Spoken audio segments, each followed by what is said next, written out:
Welcome back to the channel, folks. Welcome back to the channel. Bo Biddle. Ben Barber. There he is. Oh, and he's got homeworks. Ooh, dude, it's all there. All of it. All of it. Amazing. Would you like for me to tell the people what it is, even though they probably already know right now? Why don't you tell us where we are first? Oh, that's a good idea. We're up here at Direct Auto. And that's them right there. We are just a half a block away in another parking lot doing our thing. Indeed. Their info's on the screen. Hit them up if you have any interest. What do you got, Bo Biddle? What you got? Well, Ben, we have a 2016 Porsche Boxster Spyder with like 6,000 miles. Basically a brand new car. Brand new car, and this is one of the ones that, if you don't know, this is a GT4 with the top down. Basically, it's got 375 horsepower-ish. Correct. Ooh, good job, look, Ben Barber. I know these GT4. So this is the full GT4 drivetrain, just with a drop top. It's got the 3.8 in it, so it's got that GT4 motor, right? And then it's a track weapon is really what it is. You got carbon buckets, which are kind of... And we'll get there. Don't, excuse me. Don't get too ahead of ourselves. Okay, I'm just excited, man. It is an exciting car. And as we noticed earlier, this car is so exciting that in 2016 it sold for X. And now in 2021, it's such a rare car, it sells for X plus some. Correct. More than MSRP, folks. Yeah. That's how rare these things are. And I know we're in a weird market right now, so everything, Bo.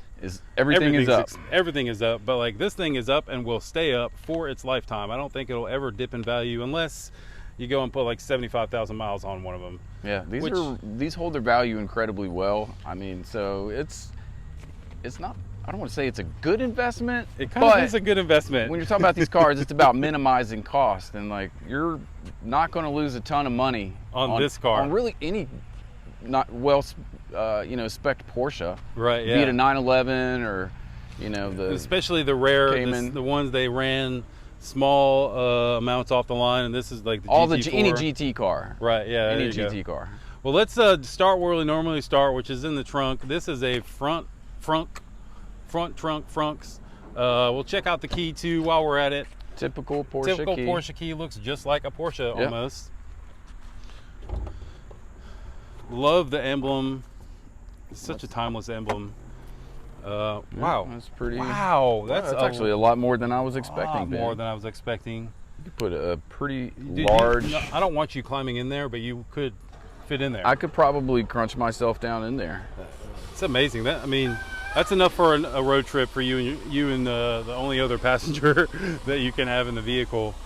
And hold on, before you close that, I love just the little touches. They got Porsche inscribed here in the plastic. Very simple design, right? Leaving no room.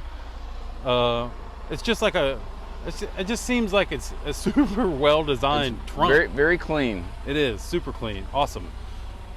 I don't think I've been that excited about a trunk in a while. And again, Porsche, you got to do that extra little touch on the emblem area to get her to close. Now, this car isn't perfectly clean. It was recently driven, so there are some bugs.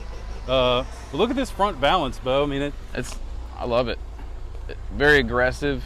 We've got this mesh kind of rolled all the way across. Really nice. Looks like it's real metal too. Really like the look of it. Can you flick the lights or something so we can see what these lights look like? Yeah, let's see what we can do. I'll try. So that's just the side markers, and then I guess you'll probably have to go inside the cabin. These Porsches are so good at making sure that the LED lights, there you go, kind of popped on. It's so hard to see. Let me try. So you can see the one on the bottom, and there's a little one in the headlight too. It's just hard to tell. But these things look so cool running down the road behind you. It's awesome. Sorry for all the background noise, folks. We are in a working parking lot. It does happen from time to time. Well, so this is mid-engine, and the engine's very well hidden, so you can't really see it at all. Even if you... Yeah, no, you really can't. You can't. No, because we did learn how to take the soft top off of the Spyder. And when we open this thing up, like, there's no sign of the motor. There isn't, and there's a little bit of storage in the back here, but it's not temperamental. We're just a little temperamental. We don't want to mess it up, so we're going to leave that closed for the moment. But let's make our way inside. First of all, Spyder logo there. Got another one hanging off the back. I know you can choose, I guess, what you want to put on the back of this. Yeah, when you spec these out, you can delete that. You can have it chrome, matte. Porsche gives you so many options to custom. I wonder if like you could like if you're in China and you wanted it to be written Porsche in Chinese, like if you could probably. That would be kind of cool, seeing a Porsche written in Chinese on the back. Now this is the kind of the unique end of the vehicle. That front end you can kind of see on most of the Boxsters. Well, this is what you pay. Ben, the angle and like what really sets this car is like when you look at it from this angle. That looked like you were doing some nice calisthenics there. Yeah. This is what for which he's speaking of, folks. That angle right there, Ben, that's what really sets this car off, I think. That looks so good. Really like those humps, if you will. All right, let's make our way inside. Clearly, we don't have to climb inside. Bo Biddle's going to climb inside so we can get a start up on this sucker. Man, I love all the red accents. Hold on, let's get the start up.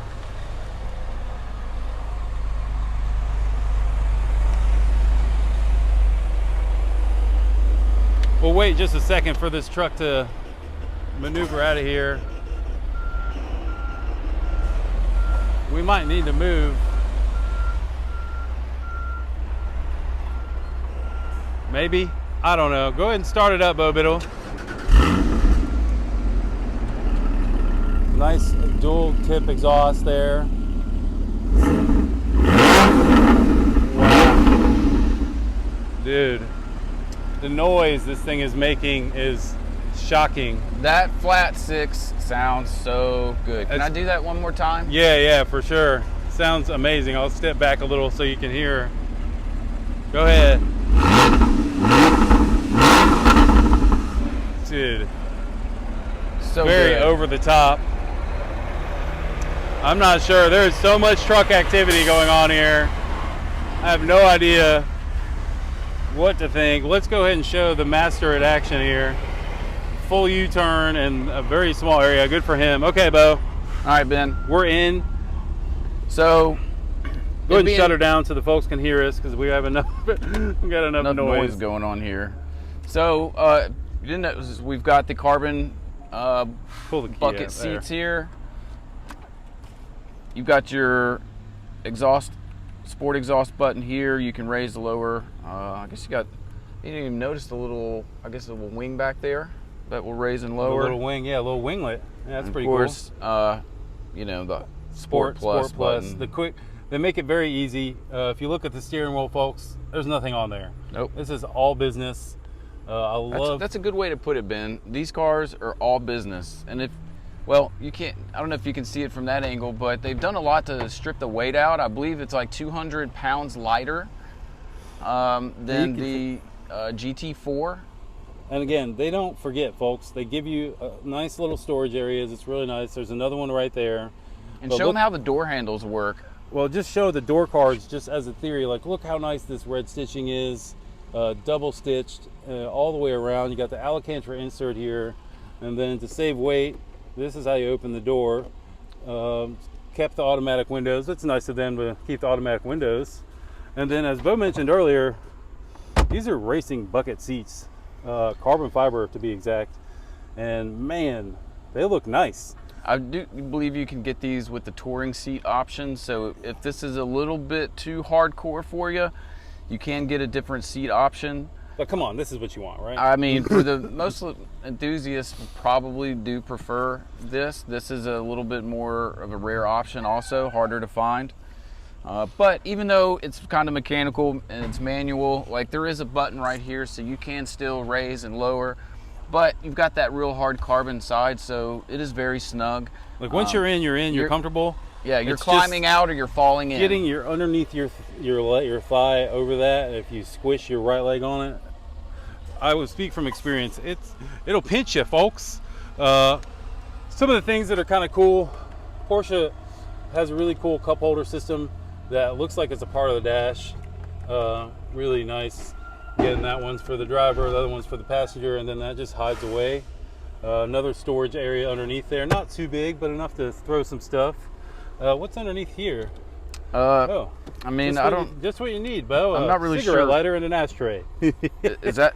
I don't even think that's an ashtray. I don't know what you would actually put there. Your phone go in there? Oh, the key kind of goes in there. I don't know. Maybe it's for change. Hey, look, you know, there it is. Okay, all right, yeah, I'll take it. Until you go flying into a turn, and then your passenger has it in their lap. Well, let me come over to that side, or actually, I'll just pass you the camera here so you can show kind of the heads-up gauges and the general look and feel. So timeless, one thing right? that you can option if you're speccing these cars, you can get different colored gauges. You know, there's yellow, white gauges, red gauges. Same thing with the sport, the sport chrono and the clock here. You can have that match yellow, red, white. Again, I've seen them all. But again, you don't have any the controls here. This is, like Ben said, all business. And for those of you that don't know, of course, Porsche keys go on the left-hand side, and then there's your lights. So not a whole lot going on. This is essentially a track weapon. So it has everything you need and nothing more. And I'm gonna, not to make you look dumb or nothing, but I'm gonna show you getting out. It is, yeah, because like I said, you're either like trying to climb out or you're like falling into it. In. This is definitely one of those cars you just leave the top down. And over. It really is. You can see his leg there on it, like it, and this is kind of a better angle of the seat. Like, it really is a racing bucket seat, folks. I love the red, all the little red touches. Oh, that's another one of those yeah. options. As if you're ever building a Porsche yourself, you can option the color of your seat belts. So, not that I've ever spent time on the Porsche website building them. You've spec'd them, you just never pressed the buy button, right? Well, see, the way my bank account works, you know. Again, just with the red accents, it's got the red calipers, front and rear, and I believe they're carbon ceramics. Y'all can correct me if I'm wrong.